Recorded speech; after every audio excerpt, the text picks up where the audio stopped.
ao aminareo hatrany ny fahasoavan'i Jesoa. Amen. Vavaka isika. Misaotra anao se Tompo fa nomenao ny volana septambra izay mifarina ankehitriny. Misaotra amin'izay nataonao tamin'ny fiainan'ny tsirairay avy. Misaotra ny amin'izay valim-bavaka azo. Misaotra ny amin'ny fahasoavana nomenao ihany koa. Voninahitra ho anao amin'ny anaran'i Jesoa. Amen.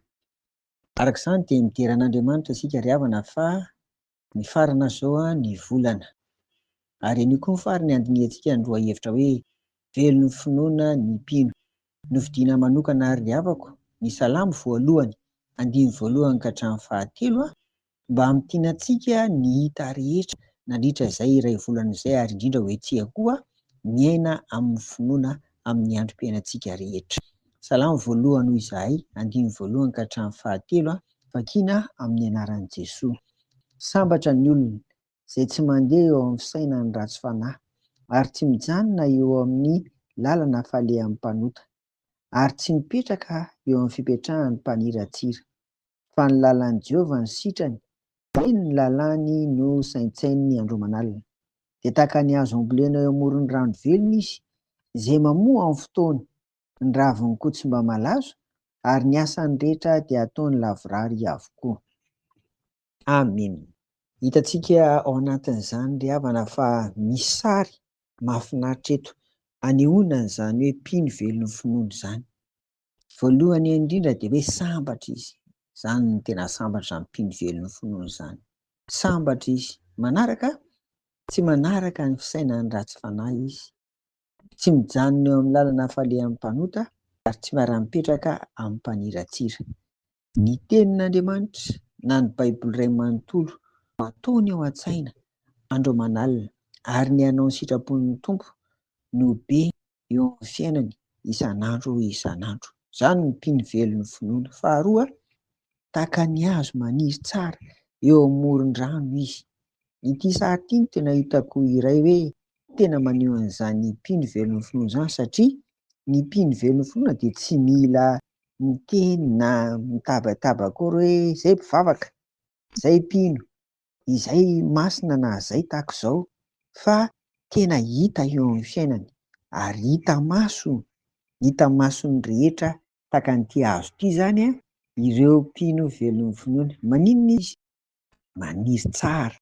Izany mpino velon'ny finoana izany dia mitombo, velona, ary mitombo amin'ny lafiny rehetra, indrindra moa ara-panahiny resantsika eto dia ny finoana izany. Manaraka, maniry eo amoron'ny rano velona izy. Izany dia ahitana endriky ny mpino anankiray izay mivelona amin'ny soratra masina. Dia io ny Baiboly iray manontolo ka nambara teo. Velona koa satria omeny ny fanahy masina aina.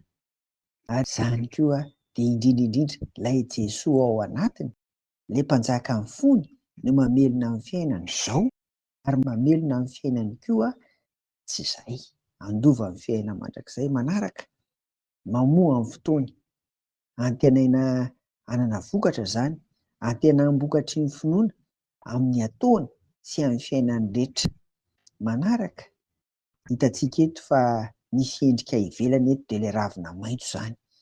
Izany dia ahitana taratra fa vao mijery ny mpino velon'ny finoana fotsiny dia efa hita fa mendrika izy mendrika izy amin'ny fiteniny, amin'ny fitafiny, amin'ny taovolony, maotiny izy, masina izy. Hitantsika eto kosa fa manao ny asany tsara, voninahitry ny Tompo izy, ary indrindra ahazahoany mpiara-belona aminy koa tombotsoa izany ataony rehetra, ary ataony lavorary izany. Toy izany ry havana ny endriky ny mpino velon'ny finoana ary hitantsika eto. Kanefa na izany asa dia tiana ihany koa izany hoe mandefa an'izao fampitandremana izao hoe tandremo tandremo ary mba tsy halazo. Noho izany aza atao atsirambina ny vavaka sy ny famakiana ary fisaintsainina ny tenin'Andriamanitra isan'andro. Aza atao ambanin-javatra ny fandehana ny am-piangonana, mandeha miangona isaky ny alahady, ary tandrovo mandrakariva ny fiainana feno fanahy. Dia ho an'Andriamanitra irery ny voninahitra ry mpino velon'ny finoana havana. Amen. Vavaka ary sika dia misaotra anao Tompo, misaotra indrindra. Engany izay dia mbo tahaka ny hazo ary maniry tsara milenodenoka hitan'ny olona, ary dia voninahitra ao no mirapiratra amin'izany. satria mpino velona ny finoana izay. Amin'ny anaran'i Jesoa. Amen. An'Andriamanitra irery ny voninahitra ary afako. Amen.